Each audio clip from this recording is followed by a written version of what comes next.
Baramati medical कॉलेजला आलेलो आहे। माझा PA अजित जो माझ्याबरोबर जिल्हा परिषदपासून आहे, त्याच्या परिवारामध्ये त्याची 15 वर्षाची मुलगी, तिचा मृत्यू काल झाला, आज सकाळी झाला। खरं तर पोलीस आपल्याला नंतर सांगतीलच कशामुळे झाला, काय घडलं, कसं घडलं हे तपासानंतर आपल्याला त्या ठिकाणी कळेल। पण अजित आणि त्याच्या परिवारावर दुःखाचा खूप मोठा डोंगर कोसळलेला आहे आणि आपल्या पोटची मुलगी जर काही कारणांमुळे तिचा मृत्यू होत असेल, ते सुद्धा एवढ्या कमी वयामध्ये, कुठल्याही वडिलांसाठी ही गोष्ट समजून घेण्याच्या पलीकडे असते। पवार परिवार, माझा सगळा परिवार व त्याच्याचबरोबर बारामती ॲग्रोचे सर्व जे कर्मचारी आहेत हे अजित आणि त्याच्या परिवाराबरोबर आहेतच। DYSP साहेबांबरोबर माझी चर्चा झाली। दवाखान्यामध्ये असणारे जे मेडिकल ऑफिसर आहेत त्यांच्याशी चर्चा झाली आणि त्यांना मी विनंती केली, एकतर पोस्टमॉर्टम होत असताना त्याच्यामध्ये हलगर्जीपणा कुठेही नको। पोलिसांकडनं सुद्धा माझी अपेक्षा आहे की याच्यामध्ये हलगर्जीपणा न करता खरं काय घडलं, काय कारणं आहेत, कशामुळे तिचा मृत्यू झाला, हे कुठं ना कुठंतरी त्या ठिकाणी आपल्याला बघावं लागेल। त्यामुळे तपास न झाल्यामुळे आणि लहान मुलीचा हा मुद्दा असल्यामुळे याच्यात मला आत्ता तरी खूप काही तिथं सांगता येणार नाही। पण पुढच्या काही तासांमध्ये आपल्याला कळेल की खरंच काय घडलं, काय कारणं आहे। त्यामुळे त्यांच्या परिवाराशी चर्चा करून मग पुढे मीडियाबरोबर काय बोलायचं हे मी त्या ठिकाणी ठरवेन। दादा, एकंदरीत बारामतीमध्ये गुन्हेगारीचं प्रमाण वाढत चाललेलं असं वाटत नाही? कारण का एक दिवसापूर्वी तांदोडे येथे एक आई आणि मुलाचा देखील मृतदेह बंद खोलीमध्ये सापडून आलेला आहे। तर बघा, बारामती असो नाही तर महाराष्ट्रामधला कुठलाही तालुका नाही तर गाव असो, तिथं जर एखादी घटना घडत असेल ज्याच्यामध्ये सामान्य लोकांवर अन्याय होत असेल तर ही गोष्ट आपल्याला पटणार नाही, पटणारीही नाही। आणि त्याच्याचबरोबर पोलीस प्रशासनाचा वचक हा कुठं ना कुठंतरी त्या ठिकाणी कमी झाला आहे असं आपल्याला तिथं बोलता येईल। पण हा जो इन्सिडेंट झालेला आहे, ही जी घटना घडलेली आहे, याच्यात खरं काय घडलं आहे हे आता आपल्याला सांगता येणार नाही। त्यामुळे या घटनेसाठी पोलीस प्रशासन जबाबदार आहे का हे आत्ता तरी आपल्याला सांगता येणार नाही। पण इतर ज्या घटना ज्या घडत आहेत म्हणजे बारामतीमध्ये सुद्धा आणि इतर परिसरामध्ये कुठं ना कुठंतरी होम डिपार्टमेंट या बाबतीत कमी पडतं आहे हे मात्र नक्की आहे। त्याच्याचबरोबर काही दिवसांपूर्वी तुम्हाला माहीत असेल, बारामतीमध्ये नवजात एक लहान मुलगी ही रस्त्यावर तिथं सापडली। देवाच्या कृपेने ती जिवंत होती, तिच्यावर ट्रीटमेंट तिथं करण्यात आली। मग ती मुलगी तिथं सापडली कशी? आता काही वर्षांपूर्वी अजितदादांनी स्वतः पाठपुरावा करून बारामती शहरासाठी प्रत्येक कानाकोपऱ्यात CCTV कॅमेरा हा मंजूर केला होता। अजितदादांनी मंजूर करत असताना बारामती शहरासाठी खूप मोठा प्रोजेक्ट तिथं मंजूर केला होता। पण त्याच्याचबरोबर काटोल म्हणजे अनिल देशमुख साहेबांचं जे गाव आहे तिथेही मंजूर केला होता आणि कर्जत आणि जामखेड अशा 2 ठिकाणी तिथं मंजूर झाला होता। पण दुर्दैव असं या गोष्टीला अनेक वर्ष जाऊनसुद्धा कदाचित तो CCTVचा प्रोजेक्ट अजूनपर्यंत होम डिपार्टमेंटली मंजूर केला नाही।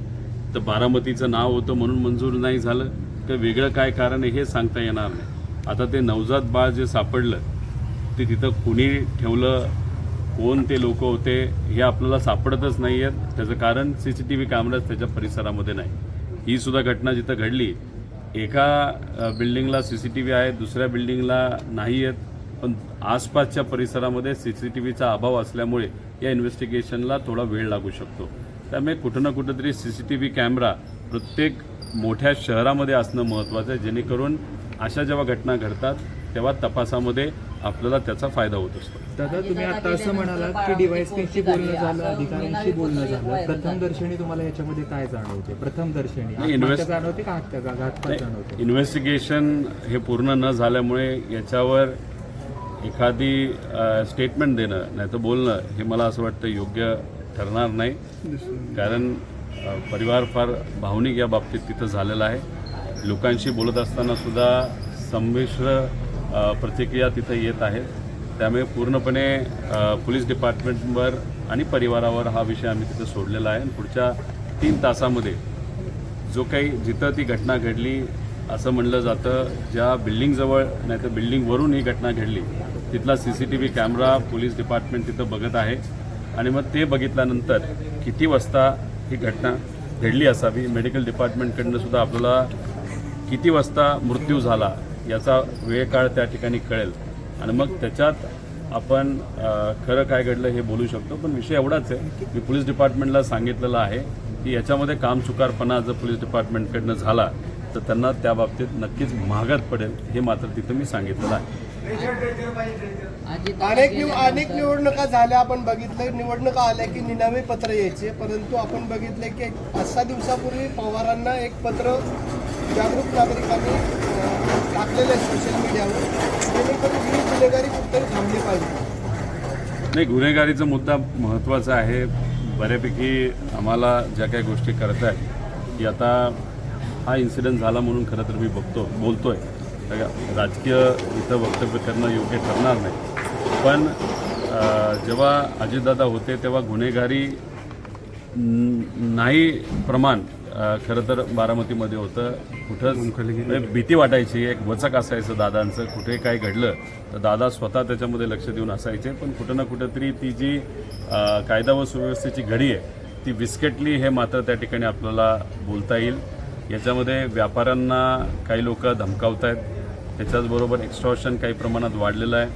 त्याच्याचबरोबर ज्या मृत्यूच्या, मारण्याच्या, धमकवायच्या जे काही प्रमाण आहे आपलं या बारामतीमध्ये वाढलं आहे, हे नक्कीच त्या ठिकाणी आपल्याला कुठेतरी जाणवतं आहे. ड्रग्सच्या बाबतीत आणि कायदा व सुव्यवस्थेच्या बाबतीत मी स्वतः एक बैठक SP साहेबांबरोबर घेतली होती. आणि ती बैठक झाल्यानंतर तुम्हाला माहीत असेल 6 दिवसातच 2-2.5 कोटी रुपयाचे गांजा तिथं सापडला होता. त्याच्याचबरोबर काही चांगल्या मीडिया चॅनलच्या मदतीने व तुमच्यासारख्या प्रेसच्या लोकांनी काही स्टोरी केली होती की नॉर्मल औषधं पेनकिलर हे ड्रग्ज म्हणून वापरले जातात. आणि त्याच्यातसुद्धा एक साठा बारामतीमध्ये काही महिन्यांपूर्वी तिथं सापडला होता. त्यामुळे कुठं ना कुठंतरी अजितदादा असताना जी कायदा व सुव्यवस्थेची घडी जी आपल्या बारामतीमध्ये बसली होती नक्कीच आता विस्कटली असं आपल्याला सांगावं लागेल. त्यामुळे खोलात जाऊन डिटेलमध्ये राहून आणि कुठं ना कुठंतरी एक वचक, हा कितीही पोलीस अधिकारी चांगला असला तरी पोलीस प्रशासनावर आणि इतर प्रशासनावर वचक असल्याशिवाय, एक धाक असल्याशिवाय ते डिपार्टमेंट तिथं कुठंच नीट पद्धतीने काम करत नाही, हे मात्र खरं. दादा, जे पत्र व्हायरल झालंय त्याच्यामध्ये तुमचं थेट नाव येत नाहीये, पण ते अंगुली निर्देश तुमच्याकडेच केला जातो की तुमच्याकडून किंवा तुमच्या कार्यकर्त्यांनी व्हायरल झालं, सातत्याने आरोप होता. तेव्हा का हे जे चिरकुट लोक याच्यावर जे काही वक्तव्य करत आहेत, आज ती वेळ नाही. त्यामुळे मला असं वाटतं की थोडे दिवस जाऊ द्या. माझ्या जवळच्या एका व्यक्तीची मुलगी तिथं वारलेली आहे. त्यामुळे या चिरकुट लोकांवर बोलत असताना योग्य वेळेस तिथं उत्तर देईल. आणि कधीकधी आता मी ठरवलेलं आहे की ज्यांची लेवल, बौद्धिक लेवल फार खालच्या लेवलची आहे, अशा लोकांवर न बोललेलं जास्त योग्य. त्यामुळे मोठा एखादा नेता, मंत्री असेल आणि त्यांनी जर माझं वक्तव्य केलं असेल तर त्याला उत्तर देणं हे मी जास्त उचित समजतो.